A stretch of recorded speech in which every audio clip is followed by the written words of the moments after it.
Direktur Penyidikan Jaksa Agung Muda Bidang Tindak Pidana Khusus Abdul Qohar mengatakan pihaknya telah memiliki alat bukti yang cukup untuk menetapkan Tom Lembong menjadi tersangka. Tom Lembong ini ditetapkan oleh Kejagung menjadi tersangka. Seperti apa sebetulnya kronologinya dan juga ceritanya hingga akhirnya Kejagung memilih untuk menetapkan menjadi tersangka Tom Lembong?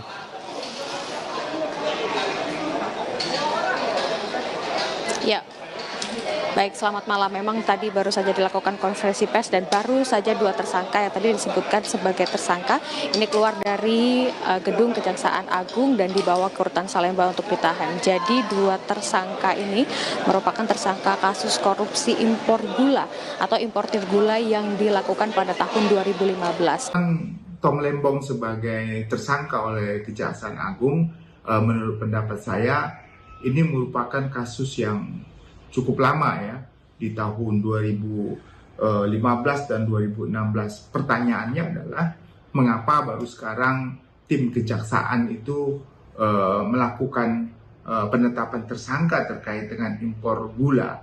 Perlu kita ketahui, ini adalah kasus tipikor. Dan satu hal yang perlu kita perhatikan adalah apakah Tom Lembong ini mendapatkan keuntungan dari perbuatan kebijakan yang dalam tanda petik dianggap sebagai suatu tindak pidana korupsi. Kebijakan dalam mengimpor gula pada saat itu tentu merupakan kebijakan yang juga disetujui oleh Presiden tentunya dan kabinet-kabinet yang terkait.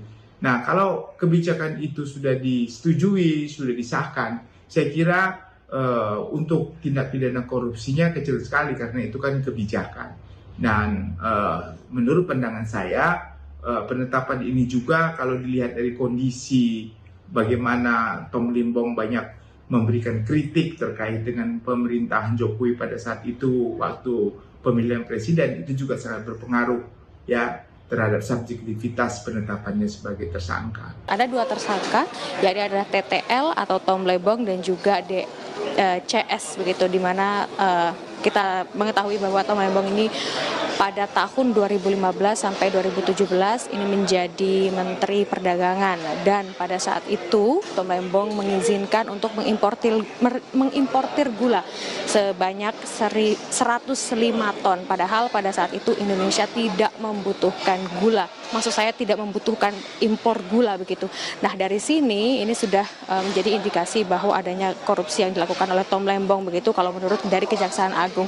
Terlebih yang harusnya mengizinkan untuk ada impor gula ini merupakan hanya dari BUMN, tetapi pada saat itu Tom Lembong melalui Menteri Perdagangan begitu ya, atau pada saat menjadi Menteri Perdagangan malah mengizinkan untuk adanya importir gula, sehingga ini juga yang menjadi perhatian dari Kejaksaan Agung untuk bisa mengusut kasus tuntas importir gula yang ada pada tahun 2015. Nah, dari akibat kejadian korupsi importir gula pada tahun 2015, tadi Kejaksaan Agung sudah menyebutkan bahwa kerugian mengalami negara ini sebanyak 400 miliar rupiah begitu. Nah, dari hal ini juga makanya tadi baru saja atau sekitar belum ada 10 menit begitu ya, Tom Lembong dan juga tersangka lainnya ini memasuki mobil tahanan dan langsung dibawa ke rutan Salemba untuk ditahan. Nah, untuk saat ini memang kami juga akan menunggu terkait dengan penjelasan lebih lanjut nanti karena akan ada press conference kembali yang akan dilakukan oleh Kejaksaan Agung. Sementara begitu yang bisa kami laporkan. Abel, terkait dengan penetapan tersangka oleh Kejagung terhadap Tom Lembong dan 1 tersangka lain tadi, apa alat bukti yang menguatkan Kejagung? Melakukan beberapa inspeksi begitu ya.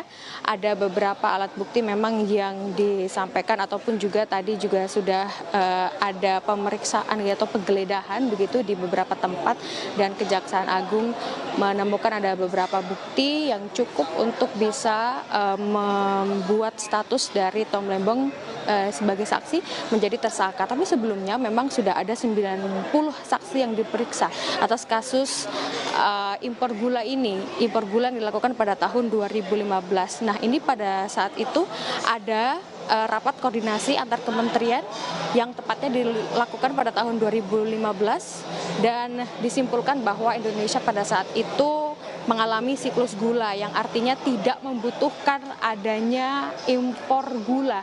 Tetapi pada saat itu Tom Lembong ini menggunakan wewenangnya sebagai Menteri Perdagangan untuk bisa mengimpor gula.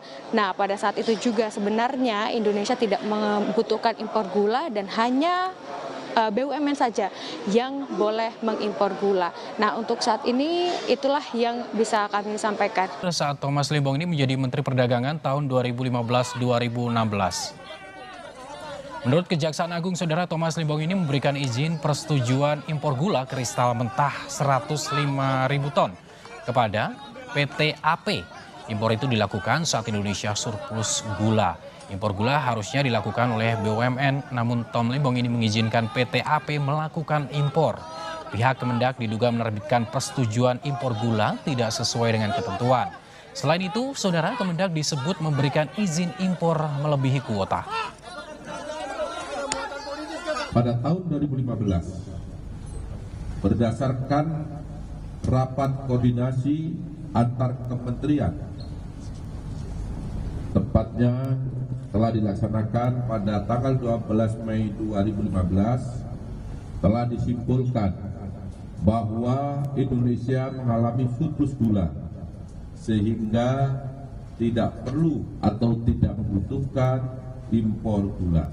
Pada tahun yang sama, yaitu tahun 2015 tersebut, Menteri Perdagangan, yaitu Saudara TTR, memberikan izin persetujuan impor gula kristal mentah sebanyak 105.000 ton kepada PT AP, yang kemudian gula kristal mentah tersebut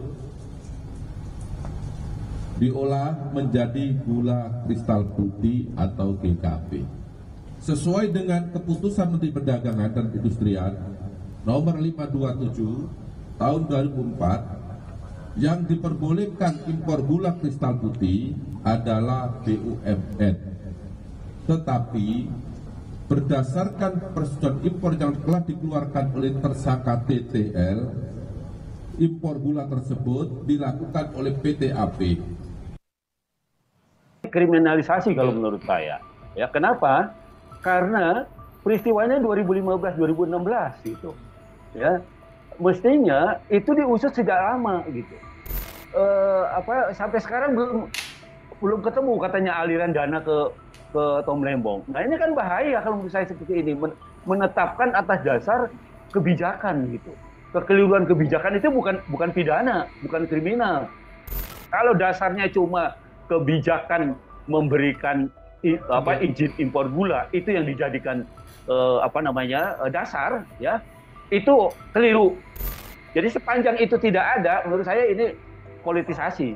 Ya, ini menurut saya mestinya sejak 2015-2016 kalau memang mau dipersoalkan kebijakan itu. Ini kriminalisasi kalau menurut saya. Ya, kenapa? Karena peristiwanya 2015-2016 gitu. Ya, mestinya itu diusut sejak lama gitu. Itu satu. Yang kedua, yang diusut kan kebijakan sebenarnya. Ya, kebijakan itu tidak bisa dikriminalisasi, kebijakan itu tidak bisa dipidanakan. Itu adalah kewenangannya pejabat publik. Kalau kebijakan dipidanakan, ini bahaya ke depannya.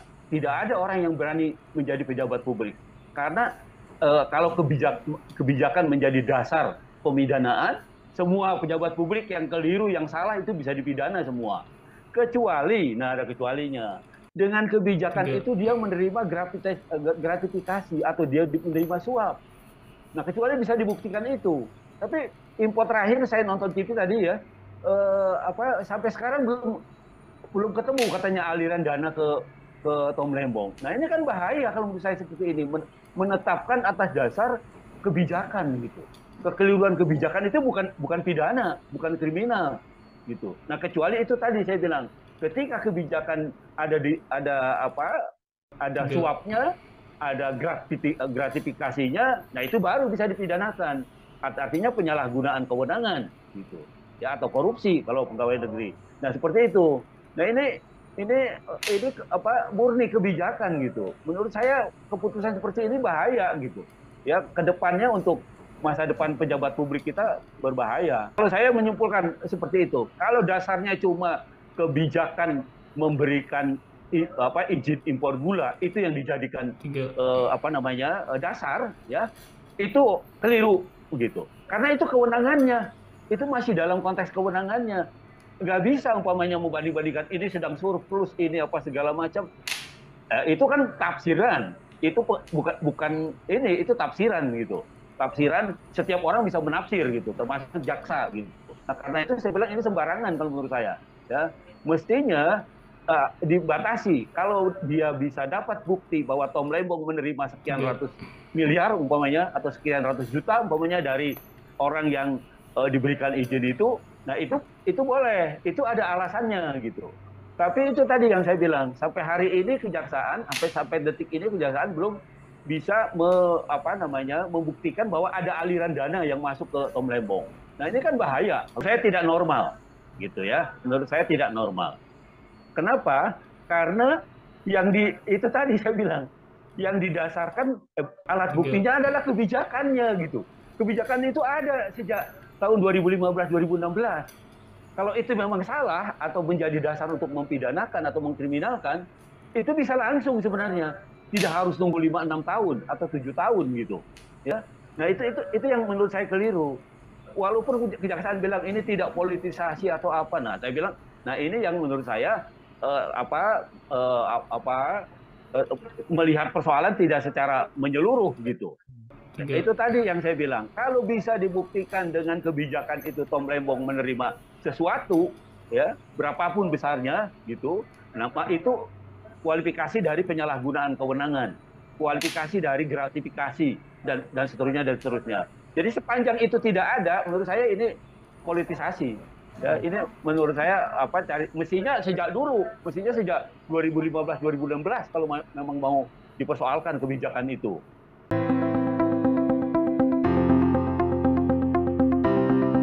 Please like, subscribe and share channel Advokat Bung Raja Official.